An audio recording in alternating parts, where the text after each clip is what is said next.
আপোনাৰ মনত আছেনে নাই কিমান মিছা কৈছিল যে চম্বলত থকা মন্দিৰটো মুছলমানসকলে দখল কৰিছে। এতিয়া যিসকল মন্দিৰৰ গৰাকী আছিল তেওঁলোক ওলাই আহিছে আৰু তেওঁলোকে এই সকলোবোৰ বাতৰি মিছা বুলি প্ৰমাণ কৰিছে। সমান্তৰালভাৱে বিজেপি মিত্ৰজোঁটত এক বৃহৎ চুইং চলি আছে। অনুপ্ৰিয়া পেটেল আপনা দলৰ নেতা, তেওঁৰ স্বামী যি এগৰাকী মন্ত্ৰীও, তেওঁ পদত্যাগৰ প্ৰস্তাৱ দিছে আৰু আপনা দল বিজেপিৰ মাজত পোনপটীয়া সংঘৰ্ষ চলি আছে। কিন্তু প্ৰথমে মই চম্বাল বিতৰ্কৰ বিষয়ে কথা পাতিব বিচাৰোঁ। এইটো আজি আপোনাৰ সন্মুখত ডাঙৰ খবৰ।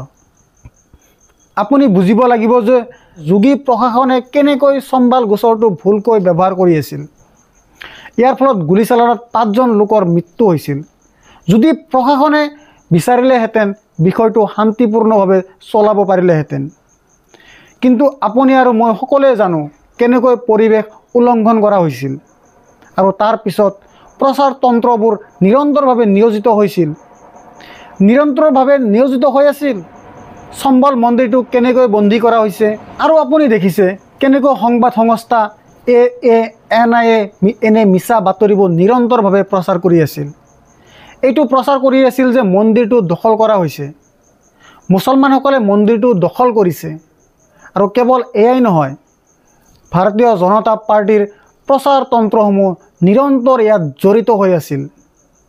কাৰণ তেওঁলোকে আগতেও দুটা আঘাত পাইছিল। প্ৰথমতে উচ্চতম ন্যায়ালয়ে ইয়াৰ নিৰ্দেশত কৈছিল যে চম্বালৰ শ্বাহী জামে মছজিদৰ ছাৰ্ভেৰ ওপৰত কোনো সিদ্ধান্ত লোৱা নহ'ব। চম্বালৰ শ্বাহী জামে মছজিদৰ ওপৰত কোনো ছাৰ্ভে আৰু কোনো সিদ্ধান্ত লোৱা নহ'ব আৰু ছাৰ্ভে সম্পৰ্কীয় যিকোনো প্ৰতিবেদন এটা বন্ধ লিফাফাত দিয়া হ'ব। ইয়াৰ পিছত উপাসনা স্থান আইন 1991 প্ৰত্যাহ্বান জনোৱা এখন আবেদন উচ্চতম ন্যায়ালয়ৰ সন্মুখত আহিছিল। তেতিয়া উচ্চতম ন্যায়ালয়ে ইয়াৰ নিৰ্দেশত কৈছিল যে এতিয়া কোনো নতুন মন্দিৰ মছজিদৰ গোচৰ উদ্ভৱ নহ'ব। অৰ্থাৎ এইটো দ্বিতীয় ঝাটকা। আৰু এতিয়া ভাৰতীয় জনতা পাৰ্টিৰ প্ৰচাৰ তন্ত্ৰবোৰ ভাঙি পৰিছে। চম্বাল মন্দিৰৰ সন্দৰ্ভত মই আপোনাক ক'ব বিচাৰোঁ যে ABP নিউজ চেনেলে ৰাষ্ট্ৰগী পৰিয়ালৰ সাক্ষাৎকাৰ লৈছে আৰু ইয়াত সেই ক্লিপটো আছে য'ত তেওঁ সাক্ষাৎকাৰ লোৱা হৈছে। মই আপোনাক ক'ব বিচাৰোঁ তেওঁ এই সাক্ষাৎকাৰটোত প্ৰকৃততে কি কৈছে। আপোনাৰ স্ক্ৰীণত এটা কৈ। প্ৰথমতে কাৰো ভয়ত আমি ঘৰৰ পৰা ওলাই যোৱা নাছিলোঁ। কিয়নো আপোনাৰ মনত আছে কেনেধৰণৰ প্ৰচাৰ কৰা হৈছিল গদি মিডিয়াই কেনেধৰণৰ প্ৰচাৰ কৰিছিল আপোনাৰ মনত আছেনে নাই? তেওঁলোকে মুছলমানসকলৰ ভয়ত ঘৰ এৰিব লগা হৈছে, একেবাৰে ভুল। দ্বিতীয়তে মন্দিৰত কোনো বেদখল নাই, মন্দিৰত কোনো দখল কৰা নাই। তৃতীয়তে সংবাদ মাধ্যম আৰু বিজেপিৰ সৈতে জড়িত লোকসকলে মিছা কথা প্ৰচাৰ কৰি আছে। এই ক্ষেত্ৰত সত্যটো কি? আপোনাৰ স্ক্ৰীণত থকা মন্দিৰৰ চাবিবোৰ ৰাষ্ট্ৰগী পৰিয়ালৰ ওচৰত আছিল। কিমান মিছা কোৱা হৈছিল, এই ক্ষেত্ৰত কিমান মিছা কথা কোৱা হৈছিল, ৰাষ্ট্ৰগী পৰিয়ালে কি ক'ব তাৰ বাবে অপেক্ষা কৰক। আৰু তেওঁ ABP নিউজক কি কৈছিল মই কিছু সময়ৰ পিছত আপোনাক দেখুৱাম। কিন্তু দ্ৰুতগতিত ধৰ্মেন্দ্ৰ ৰাষ্ট্ৰগীয়ে আপোনাৰ স্ক্ৰীণত এই বিষয়ে কি কৈ আছে, এই বিষয়ে কি কৈছে? ধৰ্মেন্দ্ৰ ৰাষ্ট্ৰগীয়ে সকলো মিছা বুলি দাবী কৰিছে, মিছা বুলি কৈছে। তেওঁ কৈছিল যে মন্দিৰটো 2006 চনলৈকে খোলা আছিল আৰু মুছলমান বা আন কাৰো প্ৰতি কোনো ভয় নাছিল। মন্দিৰৰ চাবিবোৰ ৰাষ্ট্ৰগী পৰিয়ালৰ ওচৰতে আছিল। মন্দিৰৰ চাৰিওফালে কোনেও দখল কৰা নাই। মন্দিৰৰ কাষৰ কোঠাটোত তেওঁৰ দ্বাৰা নিৰ্মাণ কৰা হৈছিল। ধৰ্মেন্দ্ৰ ৰাষ্ট্ৰগী আৰু তেওঁৰ পুত্ৰই কৈছিল যে স্থানীয় মুছলমানসকলৰ প্ৰতি কেতিয়াও ভয় নাছিল। তেওঁ মন্দিৰৰ ওপৰত চলোৱা সকলো বাতৰি মিছা বুলি খণ্ডন কৰিছে। সকলো মিছা বুলি কৈছে। মন্দিৰটো যেনেকৈ আছিল তেনেকৈয়ে আছে, কোনেও দখল কৰা নাই। মন্দিৰৰ কাষৰ কোঠাটো যোৱাৰ আগতেও তেওঁ নিৰ্মাণ কৰি থৈ গৈছিল। আৰু মই আপোনাক ক'ব বিচাৰোঁ ফেক্ট চেকাৰ সংবাদ সংস্থা অল্ট নিউজে ইয়াৰ টুইটাৰতে ক্লিপটো ভাইৰেল কৰি তুলিছে। সৰস্বতী ঘৃণামূলক মন্তব্যৰ ওপৰত মন্তব্য কৰি, অৰ্থাৎ ঘৃণামূলক মন্তব্য দিয়া ব্যক্তিজনৰ ওপৰত কোনো ব্যৱস্থা লোৱা হোৱা নাই। যাৰ ওপৰত ব্যৱস্থা লোৱা হৈছে, কাৰ ওপৰত ব্যৱস্থা লোৱা হৈছে? মহম্মদ জুবাইৰ। অৱশ্যে এতিয়া ABP নিউজক দিয়া এক সাক্ষাৎকাৰত ৰাষ্ট্ৰপতি পৰিয়ালে প্ৰকৃততে কি কৈছিল শুনিব। कब आप यहाँ से चले गए थे छोड़ के? 6 में चले गए, 17 साल पहले चले गए। कोई कारण था? क्या कारण था? किस वजह से छोड़ना था? ना डर वुर कुछ ना, बस आपस में जो है सब चले गए थे तो अकेले रह गए थे, इसलिए जाना है। और कोई वजह ना थी, डर की कोई वजह ना थी। क्या तब भी मंदिर पर अतिक्रमण होना शुरू हो गए थे? मंदिर तो जैसा था वैसे ही है, कोई अतिक्रमण नहीं हुआ मंदिर का। मंदिर तो जैसा था वैसे ही। बगल में जो मंदिर से सटी हुई दीवार नजर आ रही है, उसको लेकर क्या कहना है आप? ये तो मंदिर का ही कमरा है। मंदिर लोगों ने बनवाया था? हाँ, हम ही लोगों ने बनवाया था।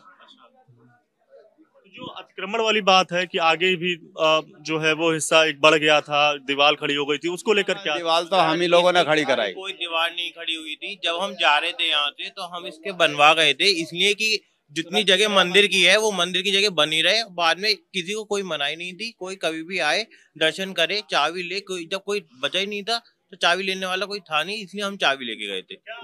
जो ये तमाम सारी चीजें लोग कह रहे हैं कि डर की वजह से यहाँ से बहुत सारे लोगों ने पलायन किया, तो इसमें कितनी सच्चाई है? जिसकी जहाँ व्यवस्था होती चली गई वो चलते जाते रहे। कोई ऐसा डर तो यहाँ पे था ही ना, डर का माहौल तो कुछ था ही ना। मंदिर जब यहाँ से बंद करके चाबी दी, तो चाबी आप सबके पास थी? किसके पास थी? रस्तोगी बिरादरी के पास। আপোনাৰ সেইটো মনত আছেনে নাই? বাতৰি চেনেলবোৰে কেনেকৈ বিজেপিৰ প্ৰচাৰ তন্ত্ৰৰ বিষয়ে ধাৰাবাহিকভাৱে মিছা কৈছিল। আৰু মই আপোনাক কৈছোঁ যে ANI এই বিষয়ে এটা প্ৰচাৰ চলাইছিল, যিটো আপোনাৰ স্ক্ৰীনত আছে। ইয়াত দেখা গৈছে যে আপুনি বুজিব লাগিব যে ভাৰতীয় জনতা পাৰ্টীয়ে চম্বালৰ বিষয়ত উচ্চতম ন্যায়ালয়ৰ পৰা এক বিফলতা লাভ কৰিছে।